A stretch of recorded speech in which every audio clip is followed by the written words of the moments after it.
Here we go. All right, let's get started. Today we're answering your questions.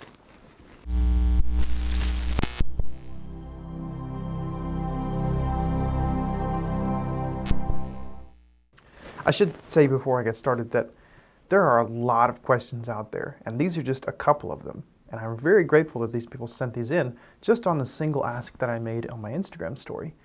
I'm probably going to ask for you to send me questions in the future because I love answering these questions, but also don't wait for me to just ask.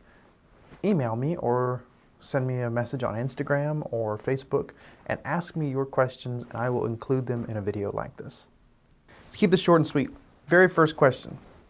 What are your thoughts on non-Indigenous folk portraying or native or even mixed warriors? Well, that's a good question. I think this question hinges around the sort of fundamentals of representation. What does it mean to be represented, and who is actually doing this representing? Native identity is defined in a couple of different ways, but the most consistent and probably the best is the concept of citizenship. So citizenship to a federally recognized tribe is what actually legally ties you to that identity and allows you to do things that you wouldn't be able to do otherwise. When talking about this question, non-Indigenous folk, I'm going to take that in the context of not citizens. We're not talking about necessarily personal identity or race, just on that concept of citizenship. If you're asking, how do I feel about non-citizens portraying tribal people? I'd say I'm probably not that big of a fan of it. And here's the reason why. Our communities historically are very diverse. They include all kinds of folks that look any type of way, that act any type of way. They're not a homogenous sort of group. Even within the same tribe or nation, people aren't the same. Just because you have two Shawnee people does not mean that they're going to be similar necessarily.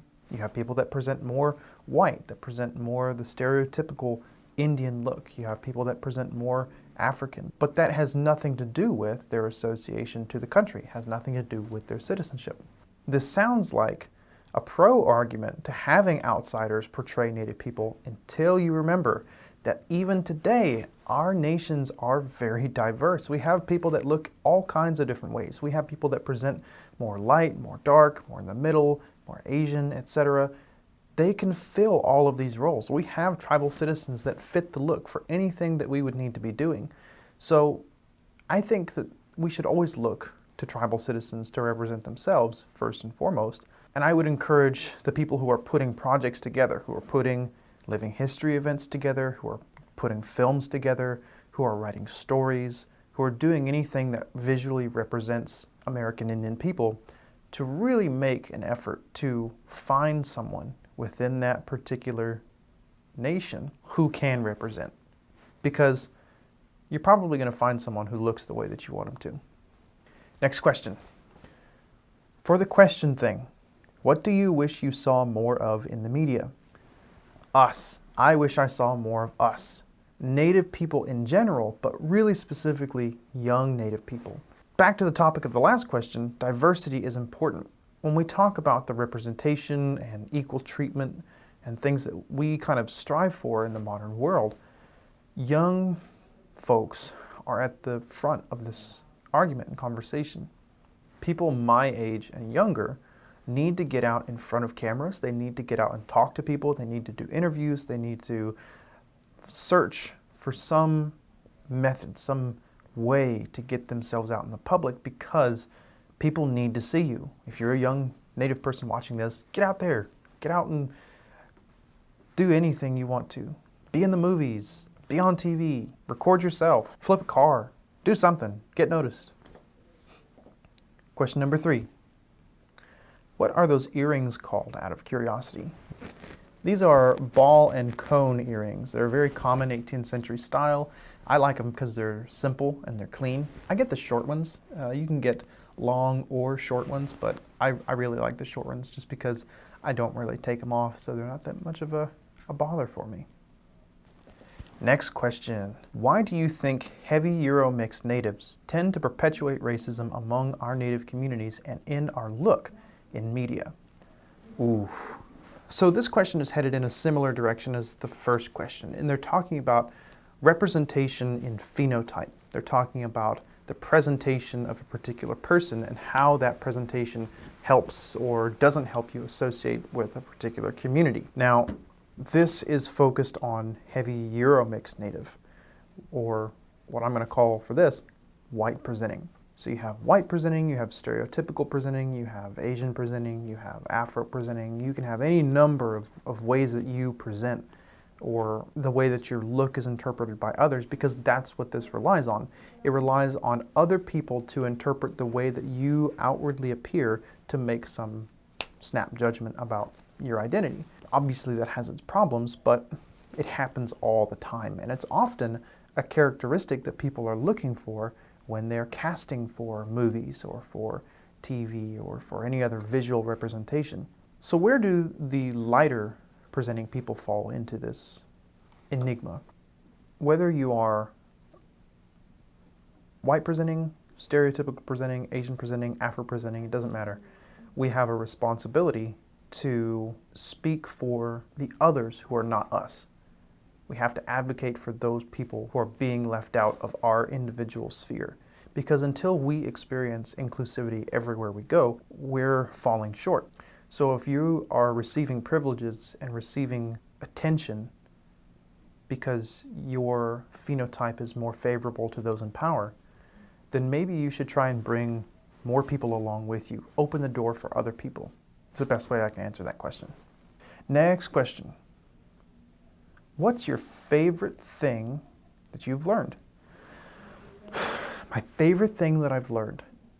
I don't know that I have a distinct favorite thing that I have learned, although I will say there's a couple of concepts that get thrown around that I don't necessarily agree with, and in a lot of my interpretations and speaking engagements, I'll subtly try to poke at these and hopefully that people pick up on it.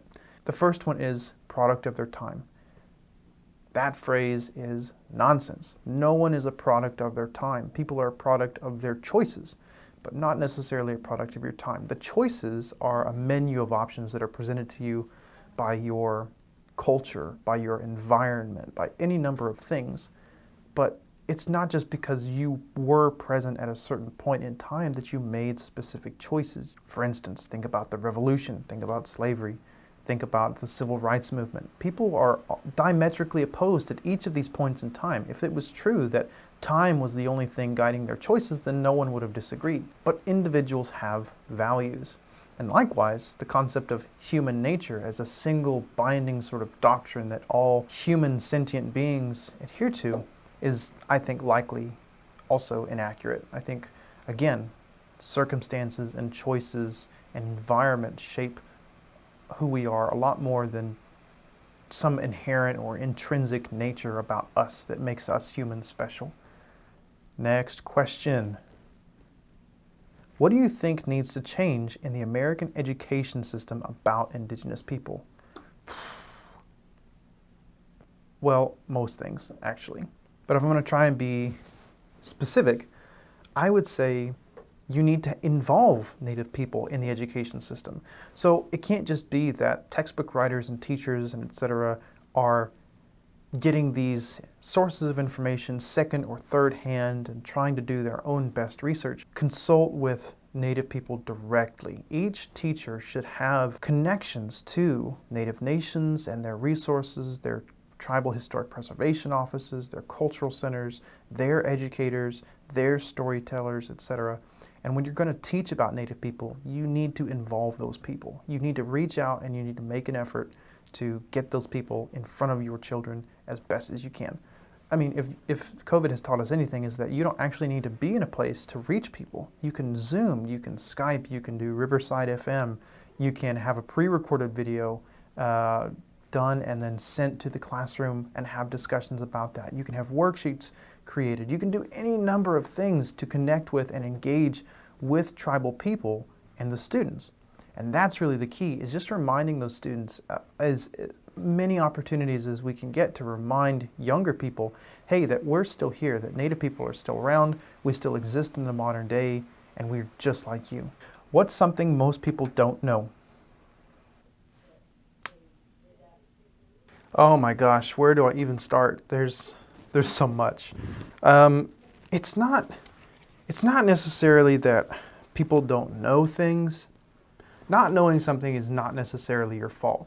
It's choosing to not know things or to ignore things. That's really the problem.